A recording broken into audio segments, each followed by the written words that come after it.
¿Ya no sabes si es fake news? La versión correcta la escuchas en La Voz de los Expertos, todos los martes a las 4 de la tarde, solo por Magnética en el 101.3 de FM. Coposit invita. Las ideas, conceptos, criterios y comentarios expresados a continuación son responsabilidad única y exclusiva de los productores, conductores y participantes del programa. No representan el criterio o ideología de institución o tercera persona de la Fundación Nikola Tesla AC o de esta radiodifusora XHAWD 101.3 Magnética FM. La hora de la verdad ha llegado. Bienvenidas y bienvenidos a La Voz de los Expertos, espacio en donde especialistas darán su perspectiva de todo lo que acontece en ciencia, tecnología e innovación en San Luis, México y el mundo. Programa del Consejo Potosino de Ciencia y Tecnología y Magnética FM. Comenzamos.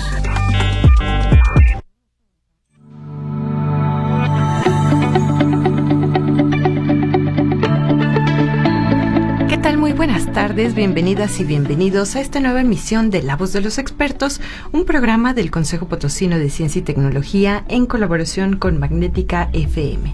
El día de hoy platicaremos nuevamente de un proyecto de investigación financiado por el Fideicomiso 23871, que es el fideicomiso de multas electorales que administra el Consejo Potosino de Ciencia y Tecnología, y pues este proyecto se financió en el marco de la convocatoria 2023-01 y pues se inició en 2024. Es un proyecto de 2 años que concluirá en 2026 y que en este año pues está concluyendo su primera etapa. Para ello doy la bienvenida a nuestra invitada del día de hoy, la doctora Lina Raquel Riego Ruiz. Ella es investigadora y secretaria académica del Instituto Potosino de Investigación Científica y Tecnológica AC, que todos conocemos como IPICIT. Bienvenida, doctora. Muchas gracias, Amanda. Un gusto. Y pues bien, como le comentaba, el día de hoy platicaremos sobre el proyecto que se denomina Búsqueda de Nuevos Blancos para el Tratamiento de la Candidemia, el papel de GLEN3 y otros genes relacionados en la resistencia a antifúngicos en Candida glabrata. Y pues bueno, para iniciar quisiera que nuestra invitada nos platique, doctora, si nos puede contar un poco de usted, de su trayectoria, qué estudió, qué la motivó a estudiar este campo de las ciencias y pues también un poco de su papel como secretaria académica. Claro que sí, Amanda, con todo gusto. Pues mira, yo estudié biología en la Facultad de Ciencias de la Universidad Nacional Autónoma de México, en Ciudad Universitaria, en la Ciudad de México, y desde que entré a la preparatoria, en realidad, tuve la oportunidad a través de un programa que tenía la UNAM para las preparatorias UNAM, que se llama Jóvenes a la Investigación, de hacer estancias científicas en diferentes institutos. Uh-huh. Primero lo hice en el Instituto de Biología y también la UNAM tiene pues muchos convenios de colaboración. En aquel entonces, estoy hablando ya hace algunos años, de finales de los 80s, inicios de los 90s, había la oportunidad de hacer un verano de investigación en un laboratorio en Estados Unidos, y eso se lo permitían a los alumnos de cada preparatoria que tuvieran el promedio más alto. Entonces yo fui becada para irme a esta estancia a Berkeley, a San Francisco. Uh-huh. Entonces estuve ahí el verano, mi último año de prepa, el verano del último año de prepa, estuve en Berkeley. Y después regresando, tengo mi primera estancia en quinto de prepa, la hice en el Instituto de Biología, y regresando entré al Instituto de Fisiología Celular, que llegué a hacer un verano, y como dice mi ex asesora, la doctora Alicia González, que le mandamos muchos saludos, entré un verano y me quedé un invierno y una primavera, y así estuve, ya nunca más salí de fisiología celular ni de laboratorio, ¿no? Entonces así estuve pues alrededor de 13 años, o sea, acabé mi carrera. Antes de entrar a la carrera yo ya estaba en un laboratorio. Uh-huh. Acabé mi carrera, después entré al doctorado directo. En aquel momento el programa que ahora se conoce como el Programa de Ciencias Biomédicas de la UNAM, uh-huh, había iniciado como un programa de doctorado directo, porque antes nada más, bueno, tenían estos tipos de programas, existían en la UNAM, en el CIMBESTAB, en otras instituciones, y por alguna razón dejaron de impartirse así, y se hacían maestría y luego el doctorado, ¿no? Y el más clásico que teníamos en investigación era la maestría y el doctorado en investigación biomédica básica. Y después, más o menos, pues yo entré al doctorado alrededor del 98 aproximadamente. Se hizo este doctorado, que era un doctorado a partir de la licenciatura, te ibas al doctorado, y era un programa de 5 años, que normalmente los doctorados son programas de 4 años. Y terminé mi doctorado en ciencias biomédicas, en la UNAM también, y después ahí estuve contratada alrededor de unos 2 años en la unidad de microarreglos, que vamos a ver, es una unidad de estas, en aquel entonces era como de vanguardia, para poder ver muchas características de la información genética que tienen los organismos, ¿no? Y estando ahí, pues bueno, mi asesora conocía ya al doctor Rubén López Revilla, que fue el que en un viaje que hicimos juntos, tuve la oportunidad de convivir con Rubén, y pues estaba el IPICIT recién creado, se creó en el 2000. De hecho, este año estamos de manteles largos, festejamos 25 años del IPICIT. Sí, festejaremos ya los 25 años del IPICIT. Y pues bueno, por ese viaje, Rubén me dijo, bueno, pues puedes venir a ver el IPICIT, si te interesa incorporarte como investigador en la división de biología molecular, pues estaría perfecto. Y el interés particular por el que Rubén pues me hizo esa invitación es que en aquel momento pues yo trabajaba análisis de datos, secuencias, etcétera, y era algo, bueno, que se quería fortalecer en la institución. Muy bien.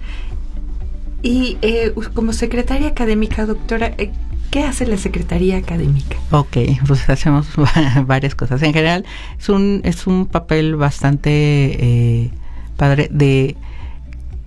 A mi cargo están las 5 divisiones académicas, la parte de la investigación que se hace en el IPICIT. Entonces, parte de las funciones es pues ver esto de las convocatorias, la productividad del IPICIT. Llevamos los programas de posgrado, aunque cada división tiene sus programas de posgrado, y bueno, ellos determinan cuáles son las materias que dan en la maestría, en el doctorado, etcétera. Todo se coordina a través de la Secretaría Académica. Entonces, digamos, pensamos que mi papel es más bien como de facilitadora y coordinadora de todas las acciones que llevan cada una de las divisiones académicas del IPICIT, que son 5, que es biología molecular, geociencias aplicadas, control y sistemas dinámicos, materiales avanzados y ciencias ambientales. Entonces, cada una de estas divisiones tiene su programa de maestría y su programa de doctorado. Además tenemos pues también especialidades, hay diplomados más o menos recientes que también ofrece el IPICIT.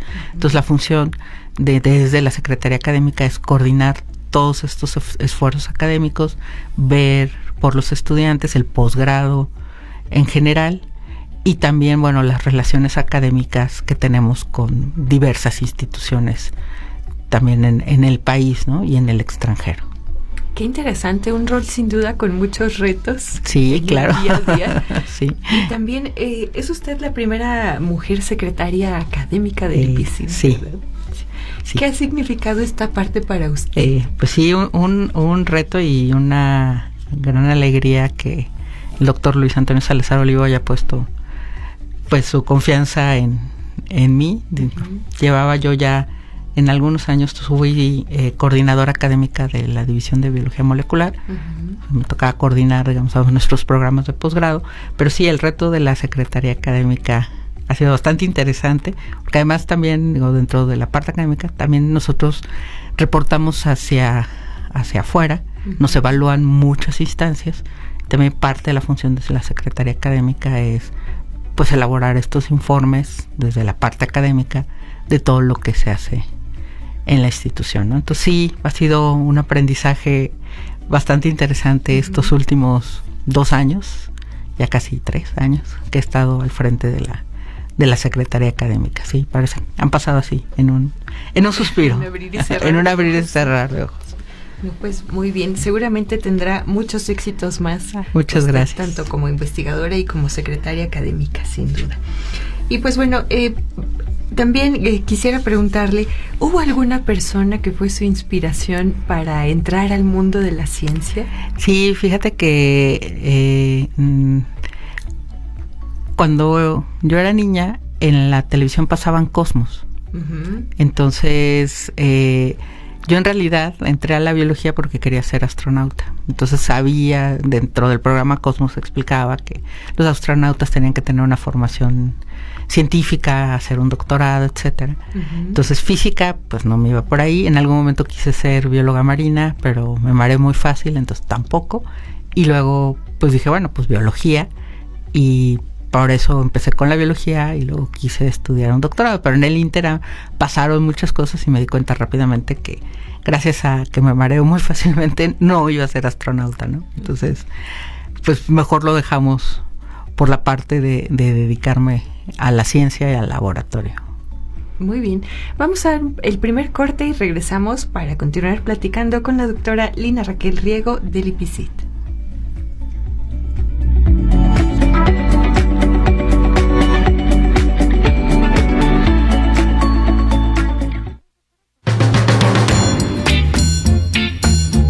Transmite Magnética FM XHAWD 101.3 MHz, 5000 watts de potencia en sonido esféreo. Magnética FM, señal sin límites.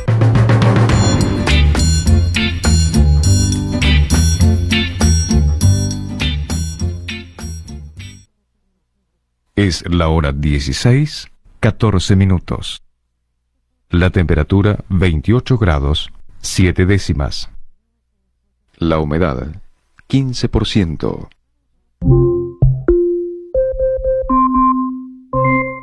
¿Quieres escuchar en tu celular o dispositivo fijo o móvil a Magnética FM? Solo pide a Alexa: Alexa, quiero escuchar Magnética FM. Fácil.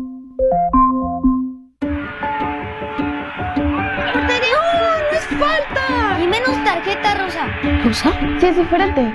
Como las boletas de la primera elección del Poder Judicial. Para las magistraturas de circuito es rosa y podrá ser carta o media carta. En la parte superior aparece el territorio judicial y electoral donde vives y podrás votar por 5 candidatas y 5 candidatos de distintas especialidades identificados por colores. Descubre tu boleta en Conóceles, Practica y Ubica. Este 1 de junio, vota. Crear, soñar, sentir y vivir para servir es la magia de Haciendo Tribu con Ángeles Hermosillo. Acompáñame todos los viernes de 6 a 7 de la tarde y compartamos juntas y juntos la vida, los retos y los sueños. Hagamos que las cosas sucedan. Haz tribu conmigo, tu amiga Ángeles Hermosillo.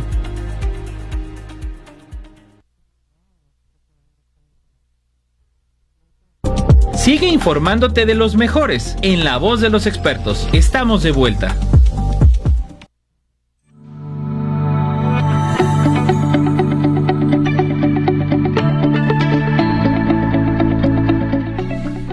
Gracias por acompañarnos. Buenas tardes para quienes nos escuchan en este segundo bloque de La Voz de los Expertos. Estamos platicando sobre este proyecto bajo responsabilidad técnica de la doctora Lina Raquel Riego de IPCIT, y pues este proyecto es búsqueda de nuevos blancos para el tratamiento de la candidemia, el papel de GLEN3 y otros genes relacionados en la resistencia a antifúngicos en Candida glabrata. Y pues bueno, nos estaba contando, doctora, un poquito de su trayectoria, de su experiencia, de qué la motivó para entrar a este mundo científico. Y pues bueno, no sé si nos quisiera seguir contando de esta parte. Claro. Y bueno, te decía que con Cosmos fue mi interés en la ciencia. Y afortunadamente, como comentaba al principio, la UNAM tiene muchos, o tenía en aquel entonces, no, todavía tiene, a través de la Coordinación de la Investigación Científica, estos programas de motivación para que los jóvenes estudien una carrera científica. Y de hecho mi primer acercamiento así real fue un campamento que se hizo por el eclipse total de sol de 1991. En las prepas podías tú someter un proyecto. Y bueno, ahí nos guiaban los profesores de biología con los que llevábamos clase, y si tu proyecto era aceptado, te becaban para irte en el buque de la UNAM a Mazatlán.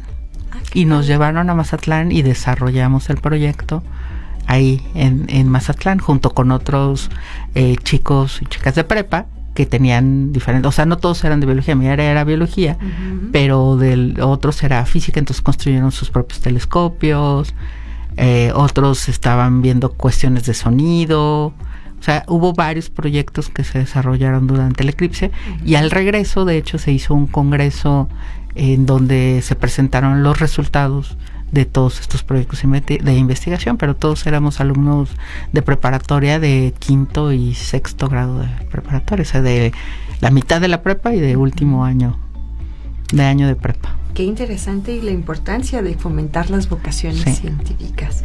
Muy bien, y pues bueno, para platicar ya del proyecto y un poco de los antecedentes, doctora, ¿qué es la candidemia y por qué es relevante su estudio? Sí, mira, realmente en el mundo se ha estado ahora viendo que han aumentado las infecciones hospitalarias, y normalmente son, pues, lo que más conocemos son por bacterias, ¿no?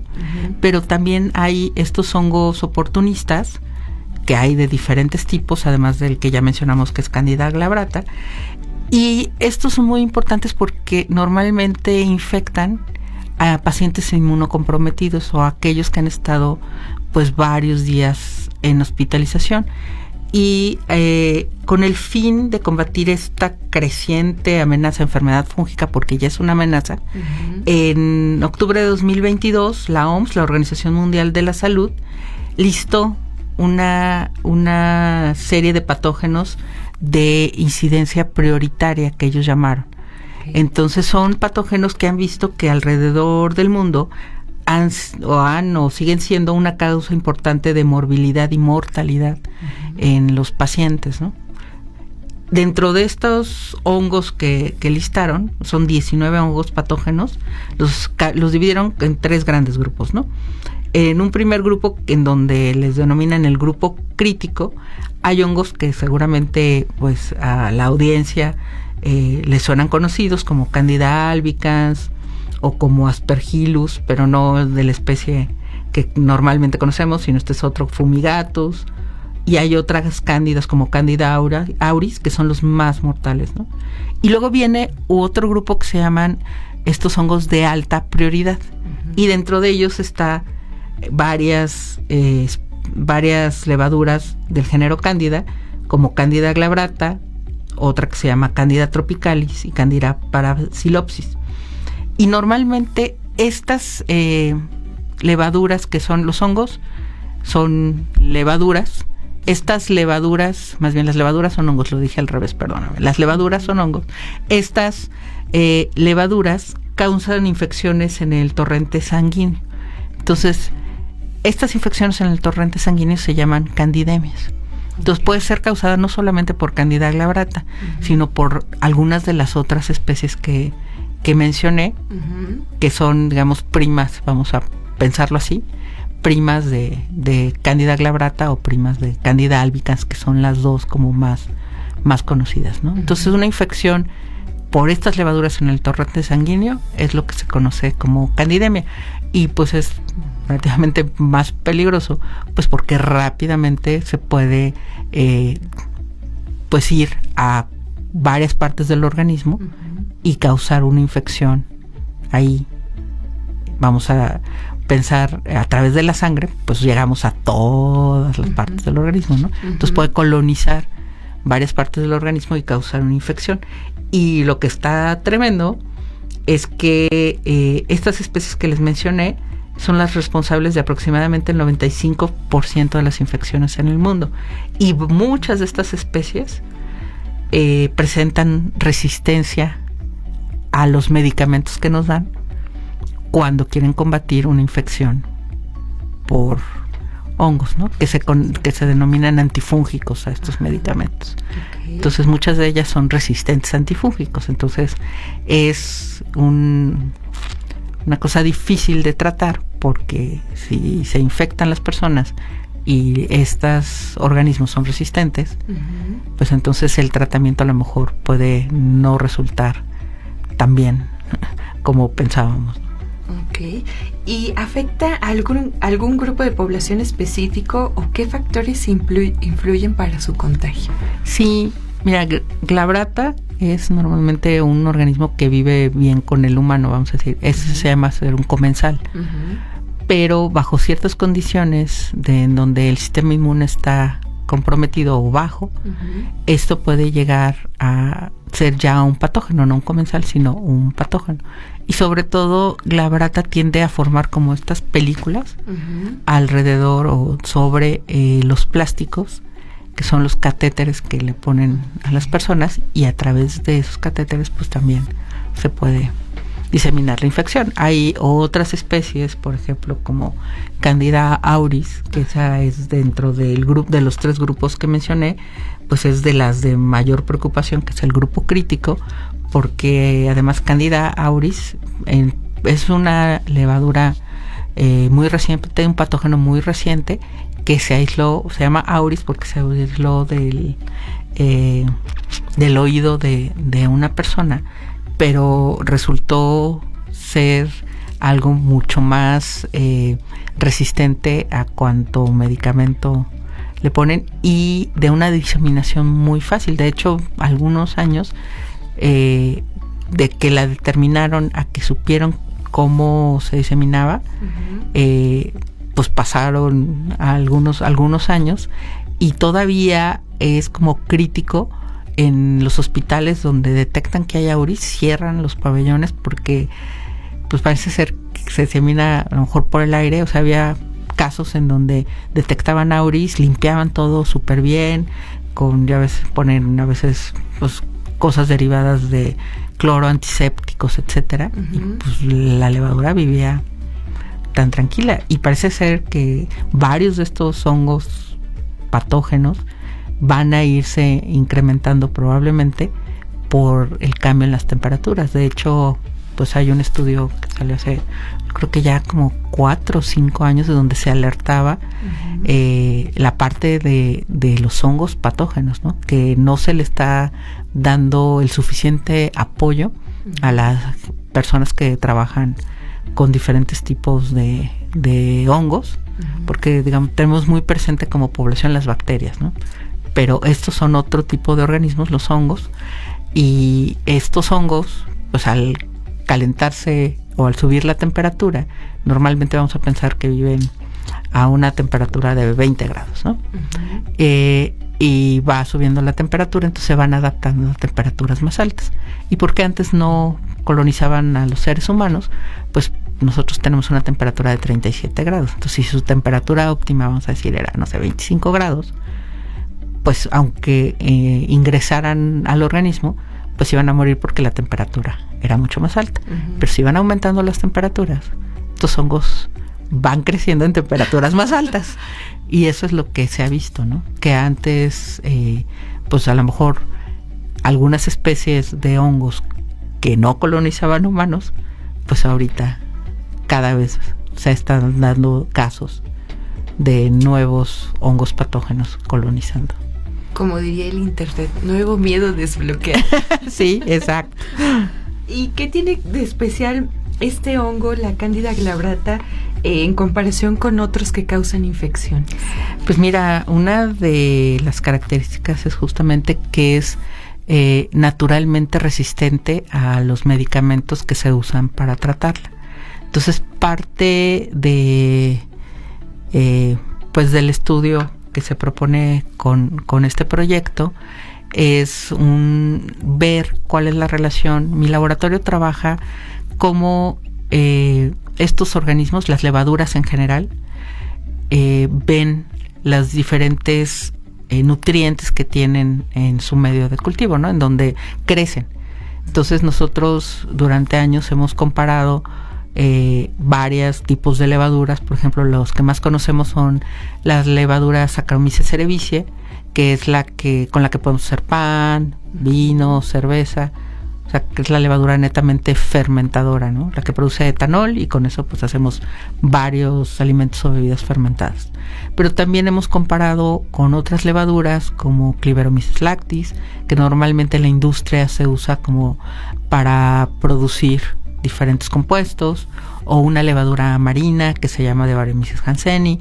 O sea, con levaduras que tenían características particulares, pero que si lo vemos en cómo han cambiado los organismos a lo largo del tiempo, pues estábamos abarcando una historia de su evolución muy amplia. Y dentro de estas levaduras también empezamos a estudiar a Candida glabrata. Entonces estudiábamos justamente a esta proteína, que es un factor de transcripción, que se llama GLEN3. ¿Qué es un factor de transcripción? Es aquel que regula son como las instrucciones de cualquier, vamos a pensar, es un manual, ¿no? Y entonces, para poder encender o apagar a las células, pues hay ciertas proteínas que se llaman factores de transcripción.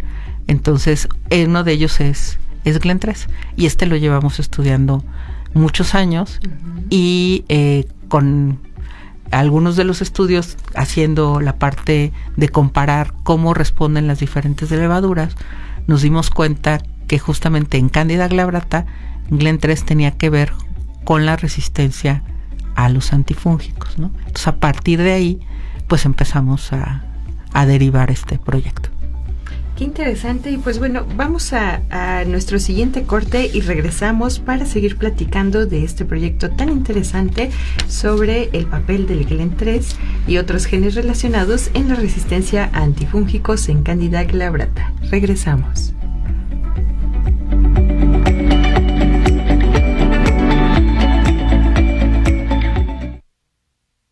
Magnética FM XHAWT. Magnética FM 101.3. 5000 watts de potencia, emitidos desde Loma Blanca 198, Colonia Loma Dorada, en la zona platino de San Luis Potosí capital.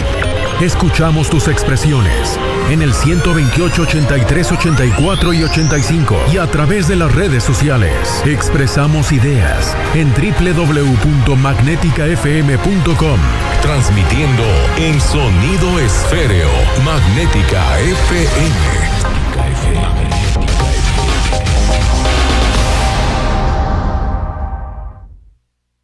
Es la hora 16:30.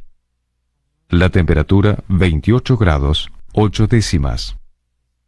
La humedad 14%. Magnética FM en tu celular y en el mundo. www.magneticafm.com. Piensa en los niños. Vivimos en el país que tiene la mayor cantidad de niños con obesidad. La obesidad tiene muchas repercusiones negativas en la salud de un niño, en su integración y en el desarrollo de su autoestima. Los alimentos que consume afectan a su desarrollo físico y mental y son muy importantes para que el organismo pueda luchar contra las enfermedades. Todo niño debería tener mucha energía y una buena capacidad de concentración, una dentadura, piel y cabello sanos. Una alimentación apropiada no solo es beneficiosa para la salud y desarrollo del niño, sino que además mejora su comportamiento y su bienestar general. Es importantísimo enseñar buenos hábitos de alimentación desde chiquitos, ya que estos durarán toda la vida. Tomar agua pura, comer muchas frutas, verduras y cereales integrales y evitar los alimentos procesados son un buen comienzo para mejorar la alimentación. Ideas por Mane, en modo natural. Sígueme en Instagram, ManeDLM, y en Facebook, Ideas de Alimentación. Sigue informándote de los mejores en La Voz de los Expertos. Estamos de vuelta.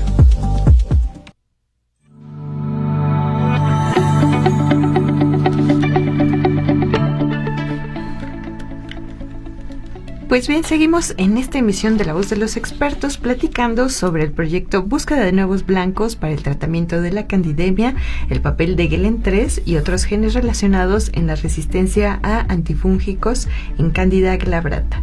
Doctora Lina Raquel Riego, ella es investigadora del IPCIT y secretaria académica. Para continuar entendiendo el proyecto, ¿qué hace el gen GLEN3, que ya nos platicó un poquito, y por qué es relevante en esta investigación? Sí, mencionaba que, bueno, esta proteína GLEN3 en realidad es un factor transcripcional que va a permitir, bajo ciertas condiciones, que se enciendan o se apaguen genes, y luego estos van a dar lugar a proteínas que pueden ayudar a que el organismo sea más o menos resistente. Entonces lo que vimos, que GLEN3 está participando, todavía no sabemos cómo, es parte de pues tratar de dilucidarlo con el proyecto, de cómo es esa participación y qué otros genes están relacionados. A GLEN3, ¿a quién está regulando en este organismo? Y si eso tiene que ver o no con la resistencia a antifúngicos.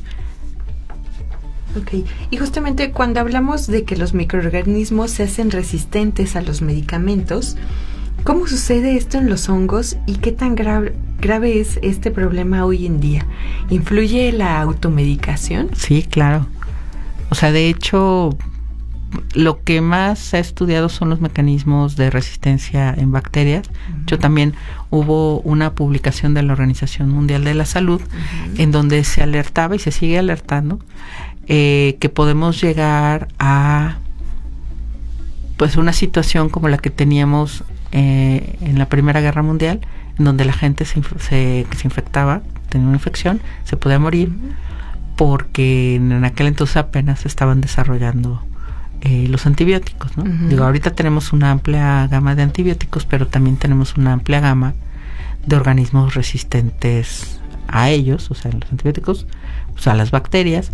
También los antifúngicos, tenemos una gama de organismos resistentes a estos antifúngicos. Glabrata es naturalmente resistente. ¿Esto qué quiere decir? Que ya en su biología es resistente. Hay mecanismos que normalmente se conocen como mutaciones en ciertos genes clave, que lo que hacen es que regulan ya sea el ingreso, cómo ingresa los medicamentos o cómo salen los medicamentos de los organismos. Hay varios mecanismos y creo que si de por sí con bacterias hay estudio, pero falta mucho más estudio, pues con hongos es aún peor. Si tú ves muchos de los estudios centrados en describir, por ejemplo, la diversidad, o sea, cuántos organismos tenemos de qué, uno de los olvidados es el reino fungi, porque realmente hacían estimaciones de que probablemente conocíamos como alrededor del 3 al 5% de la diversidad de hongos que hay, porque bueno, los más conocidos son los macrohongos, que son como los champiñones, los hongos de los pitufos que se llaman amanitas, las setas, etcétera. Pero los organismos o los hongos menos conocidos son aquellos que son microscópicos y aquellos que están, por ejemplo, todos tenemos organismos dentro de nosotros, o estamos compuestos, no nada más somos humanos, sino también gran parte de nosotros son otro tipo de organismos. Y cuando se ha hecho, eso se llama el microbioma, cuando se han hecho los estudios de microbioma, normalmente se han decantado por estudiar a las bacterias y poco sabemos del componente de hongos. Y así, o sea, te puedo decir varios estudios en donde hay pues mezcla o hay varios tipos de organismos arqueas que son de diferentes grupos, ¿no? Arqueas, bacterias, hongos, y pues en general se estudia mucho a las bacterias, se estudia un poco más a las arqueas y se estudia un poco menos a los hongos. Okay. ¿Y cuál es la motivación de abordar el tema en este proyecto y en qué área geográfica se enfoca? Sí, en realidad, bueno, este proyecto está planteado de acuerdo a los términos de referencia para, hicimos el análisis de la posible importancia en el Estado a través de los datos que teníamos del INEGI. Y dentro de esos datos del INEGI, pues lo que veíamos es que pues había una alta incidencia de infecciones por diferentes hongos del género Cándida, ¿no? Y pues muchas veces esto está subregistrado porque realmente no todas las veces se determina realmente la especie. O sea, sabemos a lo mejor que es del género Cándida y pues se hace, se da el tratamiento, pero no en todas las veces se hace exactamente la identificación de la especie. De hecho, en el IPCIT hay otros dos, una investigadora, la doctora Irene Castaño Navarro y el doctor Alejandro de las Peñas Nava, que han desarrollado técnicas moleculares justamente para decir ahora sí que con nombre y apellido quiénes son los hongos que infectan, porque pues muchas veces las maneras de hacerlo a través del cultivo, además de que son tardadas, y tú necesitas como paciente a lo mejor una respuesta rápida, pues también muchas veces no te permiten diferenciar entre una especie y otra, ¿no? Ok. ¿Y cuál es el objetivo del proyecto? Sí, pues el objetivo es tratar de buscar nuevos blancos y ver qué efecto tiene esta proteína GLEN3 que puedan participar en el proceso de la resistencia natural a antifúngicos. O sea, la idea sería ver si GLEN3, sabemos que tiene una participación porque sabemos que hay una relación entre el GLEN3 y la resistencia a antifúngicos. Queremos identificar qué otros elementos están junto con GLEN3 dando esa resistencia y pues para en un futuro decir, bueno, pues a lo mejor algunos de estos elementos pueden servir como blancos para esta cuestión de la resistencia. Ok. ¿Quiénes participan? Sí, en este proyecto participan 2 estudiantes de doctorado, que es Alfredo Trujillo Rodríguez y Celsin Canales Cortés. También en este primer bloque de este año participó la doctora Karina Robledo Márquez como investigadora postdoctoral, y el doctor Nicolás Gómez Hernández participa, que es el técnico académico asociado a mi grupo de investigación. Entonces ellos, y recientemente, bueno, se incorporó la maestra en ciencias Kimberly Valle Canales. Entonces también ella participa en este proyecto y pues estamos haciendo varias cosas tratando de ver, identificar los blancos y los mecanismos. ¿Y cómo se está desarrollando el proyecto? Es decir, ¿qué pasos o qué metodología se sigue en la investigación? Sí,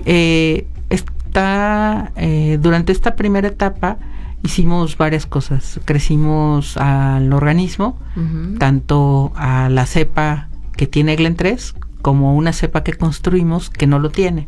Entonces estamos comparando 2 levaduras, uno que lo tiene y otro que no lo tiene, y ver si hay cambios en la resistencia, ¿no? Entonces hicimos esas pruebas de crecimiento, viendo si había cambios o no en la resistencia. También otra cosa la que hicimos es vimos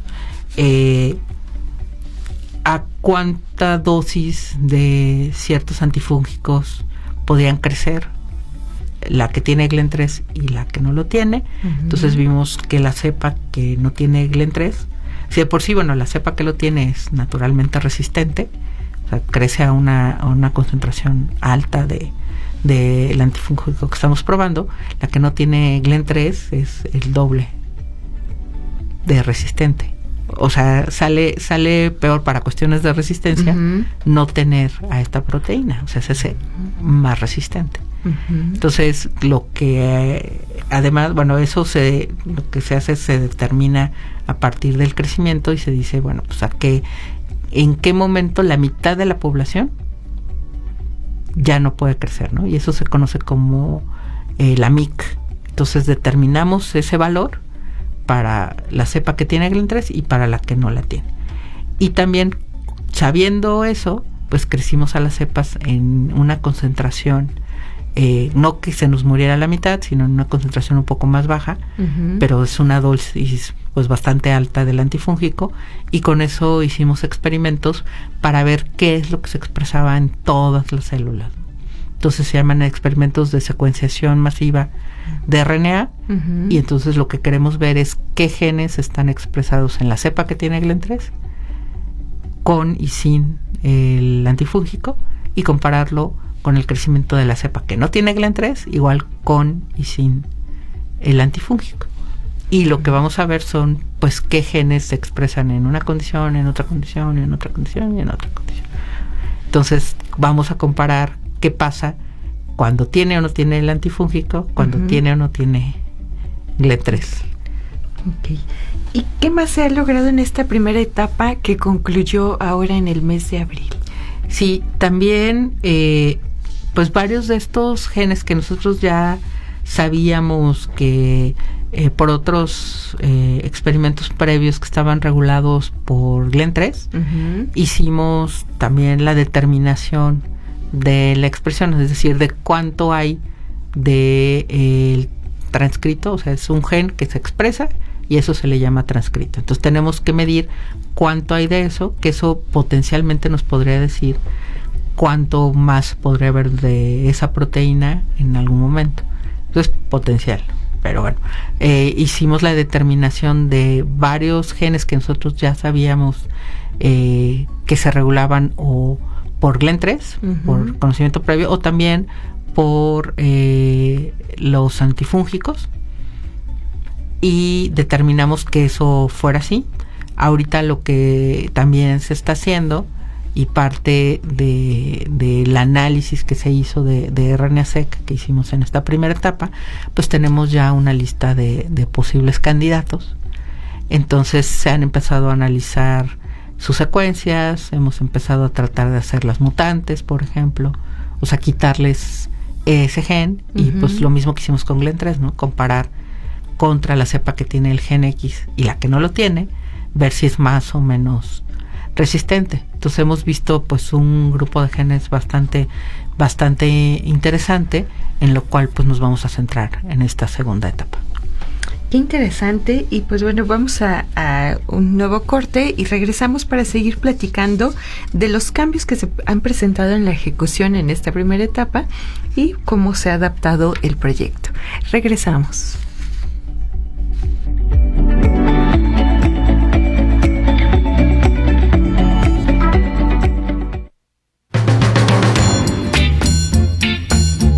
Transmite Magnética FM XHAWD 101.3 MHz, 5000 watts de potencia en sonido esféreo. Magnética FM, señal sin límites.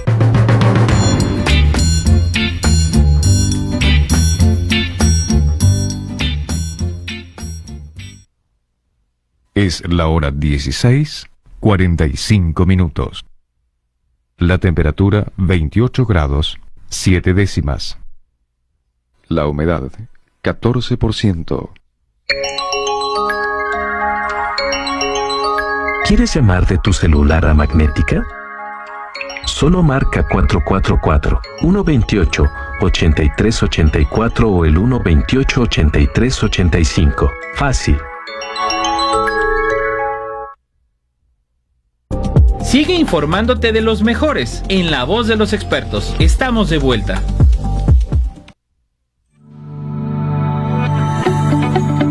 Futuro, la idea sería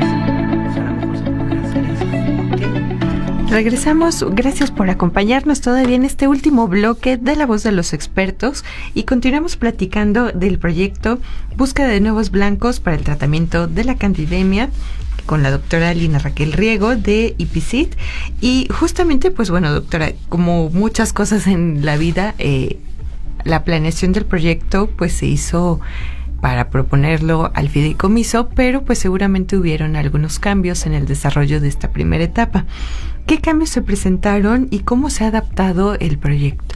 Sí, mira, una parte que teníamos programada hacer en la primera etapa, además de analizar lo que explica yo de manera masiva, qué es lo que se está expresando en estas células que tienen o no tienen GLEN3 y que fueron tratadas con y sin el antifúngico. También no todo es la expresión de genes, también por datos previos pensamos que la cantidad o el tipo de lípidos que tienen las células va a ser diferente entre la cepa que tiene GLEN3 y la que no tiene GLEN3, además de los tratamientos.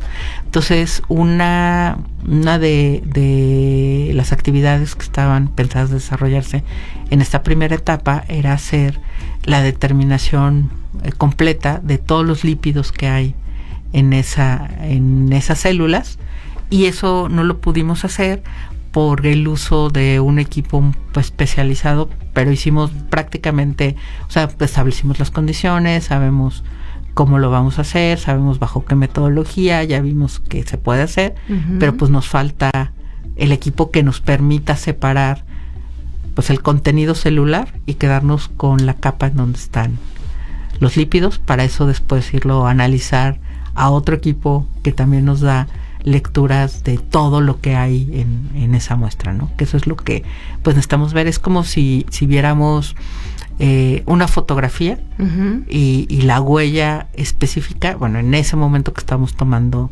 el cultivo, ¿no? Y eso se relaciona un poco con la siguiente pregunta, y es ¿qué sigue en la segunda etapa? ¿Qué se espera obtener?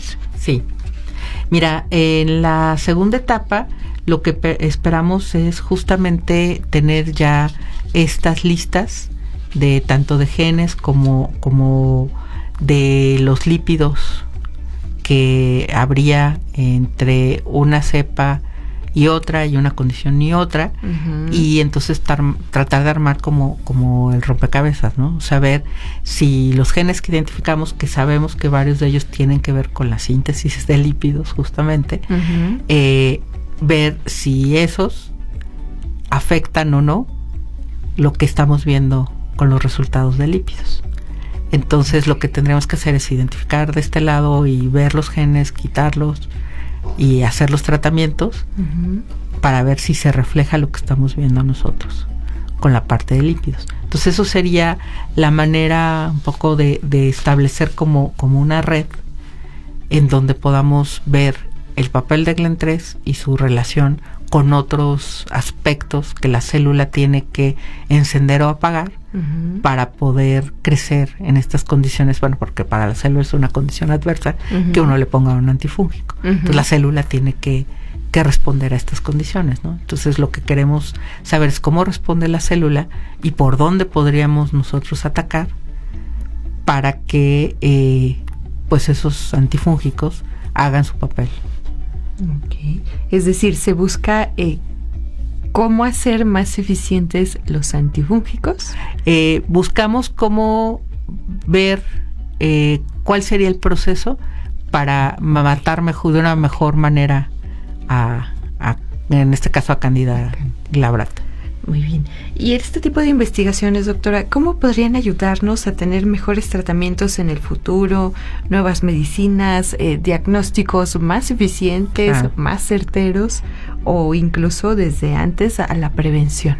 Sí, mira, este tipo de estudios, en realidad mucho de lo que ahora pues está bien, hay que dar resultados como estamos platicando, pero también mucho es el conocimiento del organismo per se, ¿no? Entonces este conocimiento de, bueno, ¿por qué es más resistente? ¿Qué tiene que ver GLEN3? Todos estos elementos que nosotros estamos identificando, o sea, es claro, como lo hablábamos un poco fuera del aire, que con ese proyecto no es que yo esté identificando el antifúngico, el nuevo tratamiento, etcétera, sino queremos entender cuál es el proceso y ver si a través de este proceso que nosotros estamos estudiando podemos decir, mira, estos podrían ser unos posibles blancos, y pues luego se tendría que hacer una continuación probablemente de la investigación para ahora sí probar a lo mejor diferentes compuestos, asociarnos con otro tipo de investigadores, por ejemplo, que andan aislando compuestos de plantas, por ejemplo, y pues que quieren probarlos en algunos organismos, ¿no? Entonces, por ahí podría ser también ver si realmente podemos saber esta resistencia, cómo se lleva a cabo y cuáles son los otros actores. Se saben algunos de los actores, no es que no se sepa nada de cómo es la resistencia a antifúngicos. Sí, y depende de qué tipo de antifúngico estemos hablando, ¿no? Porque también hay un amplio espectro. Pero este tipo de estudios también nos pueden permitir entender si hay otros elementos que están participando, que a lo mejor no teníamos claro que estaban participando. Entonces muchas veces cuando se identifican ciertos elementos uno dice, bueno, pues si le quito tal, pues ya va a ser súper sensible, ¿no? Y va y le quita tal y pues no. Los organismos son bien plásticos, o sea, sobre todo estos organismos patógenos, muchas veces le quitas una cosa y responden subiendo otra, ¿no? Entonces tener un panorama más amplio de cómo se lleva a cabo esta resistencia, pues siempre ayuda para la investigación. Claro, sí, y justamente eso también pues me lleva a la siguiente pregunta. ¿Se ha contemplado o se requiere una etapa de continuidad para que los resultados de este proyecto se apliquen? Sí, bueno, ahorita es pronto para decir en qué va a acabar todo, ¿no? Sobre todo porque no tenemos todavía el panorama general. Sabemos que tiene que ver con cuestiones de lípidos, pero no tenemos el panorama general ni de qué tipo de lípidos, ni de qué vías, ni nada. Pero sí, o sea, desarrollar un proyecto de tipo de 2 años es pues poco tiempo para llevarlo, digamos, a lo mejor como se piensa de, bueno, pues ya aquí está el tratamiento y esta es la solución, ¿no? Y sobre todo porque siempre estamos en una carrera, eso lo tenemos que tener muy claro. Los organismos van cambiando con lo que mencionábamos, ¿no? Entonces, y eso ha pasado pues a lo largo del tiempo. Se encuentra a lo mejor una manera de matar a un organismo, pero con el tiempo se desarrollan mecanismos de resistencia. Entonces es una carrera entre el organismo y lo que nosotros estamos investigando también, ¿no? Ok. ¿Y cómo se difundirán los resultados del proyecto? Sí, tenemos, bueno, en general nosotros cuando hacemos ciencia, mucho de lo que usamos para difundir es en los artículos de investigación, o sea, publicamos los datos y los resultados en artículos de investigación. De hecho, bueno, de esta primera etapa se hizo una cápsula que se transmitió la semana pasada, una cápsula radiofónica, de estas muy cortita, se transmitió en Radio Universidad, un poco explicando qué se está haciendo el proyecto. También hay tesis asociadas a esto, entonces los resultados de las tesis de doctorado de los estudiantes, pues también una parte de la difusión. Y en el IPICIT nosotros normalmente estamos pues muy comprometidos de que los resultados de todos los proyectos pues lleguen a la sociedad. Entonces tenemos también nuestros canales institucionales en donde se difunden los resultados de las investigaciones. Y justamente esa era la siguiente pregunta, doctora. ¿Qué relevancia tiene o cuál es la participación de la formación de los recursos humanos en el proyecto? No, pues eso es súper relevante porque pues nosotros no podríamos hacer ciencia si no hubiera estudiantes también interesados en formarse y en seguir preguntas de esta índole, ¿no? Preguntas científicas. Y la formación de recursos humanos es fundamental para el desarrollo no solo de las instituciones como nosotros en el IPICIT, o sea, prácticamente el corazón de muchas de las actividades que llevamos a cabo, pues es el posgrado y son las y los estudiantes que participan en los posgrados. En este caso, para el desarrollo del proyecto, pues hay involucrados 2 estudiantes de doctorado, y ahorita, bueno, pues ya se van a ir incorporando a lo mejor algunos más de maestría que pueden estar interesados en desarrollar también alguna de las facetas de este proyecto. Y claro, pues sin el apoyo del fideicomiso, pues este proyecto no podría llevarse a cabo, y eso es pues realmente creo que es muy relevante que como Estado se sigan dando estos apoyos a través del fideicomiso, porque los proyectos que se pueden desarrollar pues son, bueno, lo han oído seguramente tus radioescuchas, son muy amplios y en una gran variedad de áreas de importancia para San Luis Potosí. Así es, y justamente esa era la pregunta: ¿cuál ha sido la relevancia del financiamiento pues con recursos públicos para esta investigación? Sí, no, es muy, muy, muy relevante porque, digo, nos permite acercarnos a este problema que es de importancia mundial, no solamente estatal, como ya les mencionaba, y el hecho de que un Estado apoye a proyectos de interés público, porque también este es una problemática pública, pues es muy relevante, ¿no? Entonces creo que tener un financiamiento como este del fideicomiso es para nosotros los científicos muy importante, sobre todo también porque está pues muy acotado a las áreas que el Estado requiere, ¿no? Y esto no solamente, como mencionamos al principio, no solamente es de incidencia, o los proyectos parece ser que podrían solo de incidencia estatal, pero no es cierto. O sea, muchos de los proyectos tienen una incidencia muchísimo más amplia. Claro. ¿Y qué aprendizajes, doctora, les ha dejado la ejecución de este proyecto? Siempre con los proyectos, claro, uno aprende varias cosas, sobre todo en cuestiones de que nosotros ya creíamos que conocíamos bien,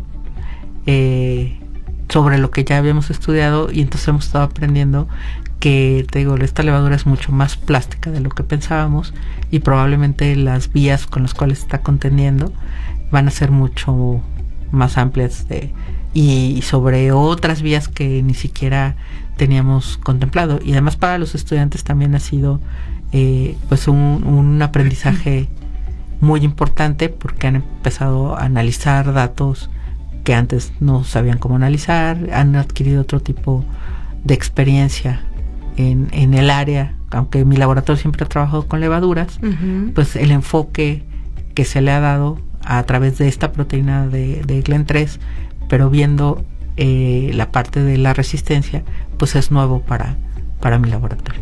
Ok. ¿Y se visualizan retos para continuar con el proyecto? Sí, o sea, el siguiente reto que tenemos es que tampoco somos expertos en lípidos, entonces vamos a tener resultados de la parte de lípidos que vamos a tener que interpretar, probablemente con colaboración de algunos otros expertos, y pues también la parte de la integración de la información, ¿no? Siempre eso yo creo que ha sido en biología de lo más complicado todavía, de que tenemos como fotografías de ciertos momentos, como capas de fotos. Si pensamos en las fotos y las separáramos a lo mejor por colores, a lo mejor algunos de los experimentos nos dan uno del color, pero si tú lo ves así, pues medio dices, mira, aquí se ve, pues sí, no sé, aquí está la cara, etcétera, y otro te da otro color. Hasta que los juntas todos es que puedes ver la imagen completa, y eso va a ser un gran reto. Muy bien, pues les deseamos mucho éxito para continuar en el proyecto, y por el día de hoy, pues bueno, nos despedimos platicando sobre este proyecto: búsqueda de nuevos blancos para el tratamiento de la candidemia, el papel de GLEN3 y otros genes relacionados en la resistencia a antifúngicos en Candida glabrata. Doctora Lina, un gusto haber platicado el día de hoy con usted. Gracias, Amanda, el gusto fue mío. Y pues bueno, próximamente seguiremos platicando más sobre los hallazgos de este proyecto. Claro que sí. Y otros proyectos del Fideicomiso de Multas Electorales. Muchas gracias por escucharnos el día de hoy, y nos escuchamos en la siguiente.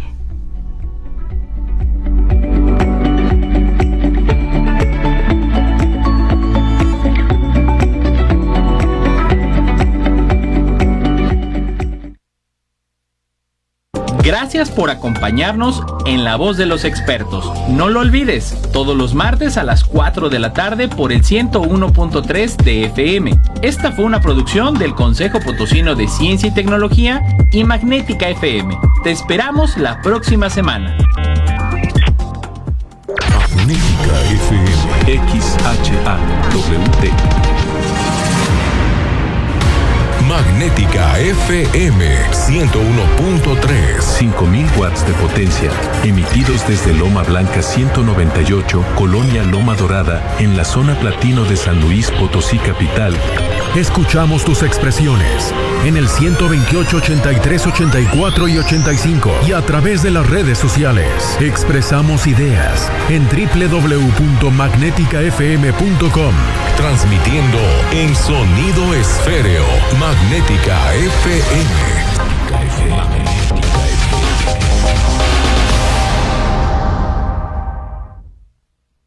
Es la hora 17, 2 minutos. La temperatura 29 grados, 1 décima. La humedad 14%.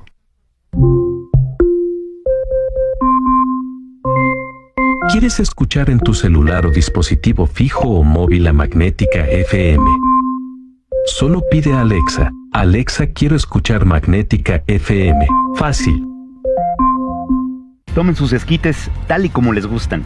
¿Y esas caras? ¿No quieren? Sí, pero acabamos de ver que no nos van a actualizar la pensión. Eso no es justo. No se preocupen, eso no es definitivo. ¿Cómo que no? Justo para eso están las juezas y jueces de distrito, para rectificar actos de autoridad. ¿Son a quienes vamos a votar? Sí, y se desempeñarán 9 años en el cargo. Este 1 de junio votemos por las juezas y jueces de distrito. INE. Hola, te invito a conectar con As Match con Jazz, un programa en donde exploraremos temas holísticos, arte, cultura, deporte y mucho más. Prepárate para un viaje de descubrimiento y conexión. Escúchanos todos los viernes en punto de las 19 horas por la frecuencia